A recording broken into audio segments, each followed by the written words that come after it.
EVM भले ही voting machine हो, लेकिन जितनी चर्चा भारत में ईवीएम को लेकर हुई है, शायद ही उतनी चर्चा किसी और विषय पर हुई हो।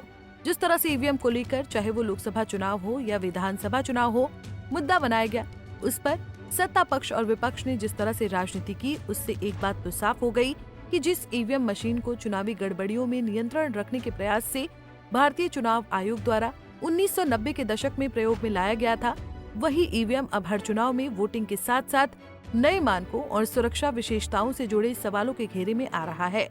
अब इस कड़ी में देश की सर्वोच्च अदालत में ईवीएम के सत्यापन से जुड़े एक मामले की सुनवाई हुई। पिछले साल अप्रैल में भी सुप्रीम कोर्ट ने ईवीएम और वीवीपैट से जुड़े एक मामले की सुनवाई करते हुए ऐतिहासिक फैसला दिया था। वहीं इस साल एक बार फिर सुप्रीम कोर्ट ने ईवीएम से जुड़े मामले की सुनवाई करते हुए चुनाव आयोग को आदेश दे दिया है कि वो ईवीएम में कोई डेटा रिलोड और डिलीट न करे। वहीं सुप्रीम कोर्ट ने अब इस मामले की अगली सुनवाई 3 मार्च से शुरू होने वाले पहले सप्ताह के लिए टाल दी है।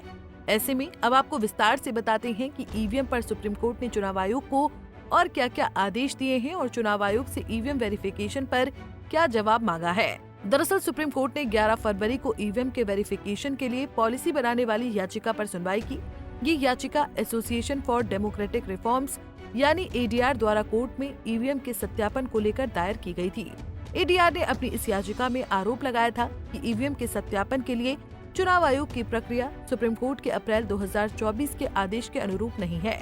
वहीं एडीआर ने अपनी अर्जी में मांग की है कि ईसीआई इलेक्ट्रॉनिक वोटिंग मशीन की बर्न्ट मेमोरी और सिंबल लोडिंग यूनिट्स की जांच की अनुमति दे, जिसके बाद इस मामले की सुनवाई करते हुए मुख्य न्यायाधीश संजीव खन्ना और न्यायमूर्ति दीपांकर दत्ता की पीठ ने चुनाव आयोग से कहा कि सीजेआई ने चुनाव आयोग के वकील एडवोकेट मनिंदर सिंह ने कहा कि अप्रैल 2024 में ADR versus election commission case में दिए गए फैसले का ये मतलब नहीं था कि ईवीएम से चुनाव का डेटा डिलीट किया जाए या रिलोड किया जाए। उस फैसले का मकसद ये था कि चुनाव होने के बाद ईवीएम मैन्युफैक्चरिंग कंपनी का कोई इंजीनियर मशीन को वेरीफाई और चेक कर सके। सीजेआई ने कहा कि ये कोई विरोध जैसी स्थिति नहीं है।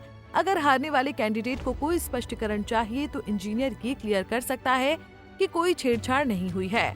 सुप्रीम कोर्ट की बेंच ने 40,000 की वेरिफिकेशन कॉस्ट पर सवाल उठाते हुए चुनाव आयोग को इसे कम करने का आदेश भी दिया है।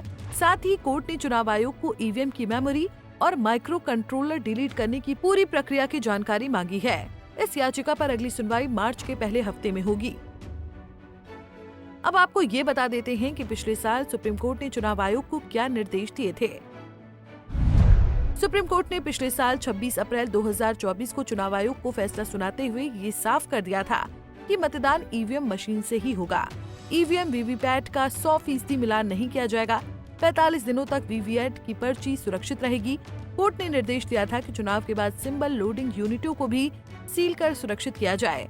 सुप्रीम कोर्ट ने ये भी निर्देश दिया था कि उम्मीदवारों के पास नतीजों की घोषणा के बाद टेक्निकल टीम द्वारा ईवीएम के माइक्रो कंट्रोलर प्रोग्राम की जांच कराने का विकल्प हो, जिसे चुनाव घोषणा के 7 दिनों के भीतर किया जा सके। इसके साथ ही वीवीपैट वेरिफिकेशन का खर्चा उम्मीदवारों को खुद ही उठाना पड़ेगा। अगर किसी भी सूरत में ईवीएम में छेड़छाड़ पाई गई तो खर्च वापस दिया जाएगा। गौरतलब है कि राजनीतिक दलों द्वारा ईवीएम पर उठते सवालों के कारण ही चुनाव आयोग ने वीवीपैट को चुनाव में पेश किया था, जिससे मतदाता ये देख पाता है कि उसका वोट सही तरीके से पड़ा है या नहीं। जब वोटर अपना वोट डाल देता है तो वीवीपैट से एक पर्ची निकलती है और वो बॉक्स में गिर जाती है। उस पर्ची पर वोटर ने जिस पार्टी को वोट दिया है उसका चुनाव चिन्ह दर्ज हो जाता है।